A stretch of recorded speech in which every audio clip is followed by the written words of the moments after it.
বাইরে টিনের ঘর আর ভেতরে স্বর্গ।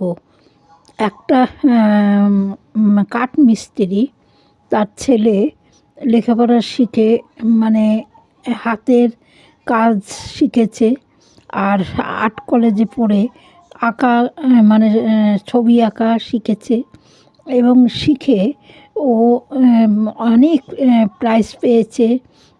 সেই সব দিয়ে ওর ঘরটা ভেতরে আর ওই আর্ট পেপার দিয়ে রং করে যেন অপরূপ সুন্দর ডিজাইনের আর কি।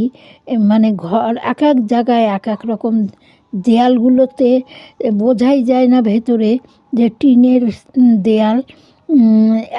সেখানে ওই আর্ট পেপার দিয়ে লাগিয়ে কীভাবে কত সুন্দরভাবে রং করে সেইগুলোকে দেয়ালে ছবি এঁকে মানে যেন কী বলবো, পাখি উড়ে যাচ্ছে, গাছ মানেগুলো ডালপালা মেলে রয়েছে এরকম।